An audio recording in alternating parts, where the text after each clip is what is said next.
சிங்கப்பெண்ணை இன்னைக்கு எபிசோட் எப்படி போய் நடக்கும் பார்ப்போம். இன்னைக்கு எபிசோட் என்ன காட்டுறாங்கன்னா, ஆனந்தி அவங்க அப்பாவுக்கு ஃபோன் போட்டு பேசுகிறாங்க. அவங்க அப்பா ஓன்னு அழுகிறாரு. இந்த இடம் மட்டும் நம்ம கைமறி போச்சுன்னா நான் உயிரோடையே இருக்க மாட்டேன்னு சொல்லி அழுகிறாரு. உடனே ஆனந்தி ஆறுதல் சொல்கிறாங்க, கவலைப்படாதீங்கப்பா, நிலத்தை எப்படியாவது மீட்டுடலாம் அப்படின்னு சொல்லி ஆறுதல் சொல்லிட்டு இருக்காங்க. அப்போ ஆனந்தி நினைக்கிறாங்க, வேறு வழியே கிடையாது, நம்ம மகேஷார்ட்ட தான் போய் உதவி கேட்கணும் அப்படின்னு சொல்லி அவங்க வீட்டுக்கு போகிறாங்க. ஆனந்தி கேட்ட திறந்து உள்ளே தான் போகிறாங்க. ஆனால் மகேஷாரோட அம்மா வந்து ரெடியாக நின்றுக்கிட்டே இருக்காங்க. நீ எதுக்காக வந்திருக்கேன்னு தெரியும், பணம் கேட்டு தானே வந்திருக்க, பணம்லாம் ஒன்றும் கிடையாதுன்னு சொல்லி சத்தம் போட்டுக்கிட்டு இருக்காங்க. அந்நேரத்திலேயே வெளியே வந்துடுறாரு. உடனே மகேஷோட அம்மா சொல்கிறாங்க, நீ பணம் கேட்டு வந்த விஷயத்த அவர்கிட்ட சொல்லக்கூடாது அப்படிங்கிறாங்க. வேறு வழி இல்லாமல் ஆனந்தி சொல்ல மாட்டாங்க. தில்லையும் கேட்குறாரு, என்னம்மா என்ன விஷயமா இருந்தா அப்படின்னு கேட்குறாங்க. பிறகு ஆனந்தி வேறு ஏதோ சொல்லி சமாளிக்கிறாங்க. அப்போ ஆனந்திட்ட அவர் ஒரு உதவி கேட்குறாரு, எனக்கா நீ ஒரு உதவி செய்யணுமா அப்படிங்கிறாங்க. என்ன சார் செய்யணும் அப்படின்னு ஆனந்தி கேட்குறாங்க.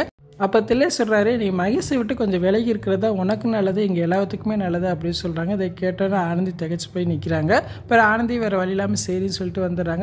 ஆனந்தி ஹாஸ்டலுக்கு வராங்க. வரவுமே ஹாஸ்டலோட கேட்குறாங்க, என்ன ஆனந்தி மகேஷ்கிட்ட நீ பணம் கேட்டியா, பணம் கொடுத்தானா அப்படின்னு கேட்குறாங்க. அப்போ ஆனந்தி சொல்கிறாங்க, இல்லை மேடம், அவன் வீட்டுக்கு போனேன், ஆனால் மகேஷரோட அம்மா வந்து நீ எதுக்காக வந்திருக்கேன்னு தெரியும், பணம் கேட்டு தானே வந்திருக்க, பணம்லாம் இல்லைன்னு சொல்லிட்டாங்க அப்படின்னு சொல்கிறாங்க. உடனே ஹாஸ்டலோட டவுட் வருது, அது எப்படி ஆனந்தி நீ பணம் கேட்டு தான் போனேன்னு அவங்க அம்மாவுக்கு எப்படி தெரியும் அப்படின்னு கேட்குறாங்க. அதான் தெரியல மேடம், எப்படி தெரிஞ்சுன்னு அவங்களுக்கு தெரியல அப்படின்னு சொல்கிறாங்க. நிச்சயம் இங்கேருந்து யாரோ சொல்லியிருக்காங்க அப்படின்னு ஹாஸ்டலோட சொல்லிட்டு இருக்காங்க. இதை மித்ரா கேட்டாங்க. உடனே மித்ரா வந்து பயப்படுறாங்க, ஐயோ நம்ம மாட்டிக்கிறோமோ.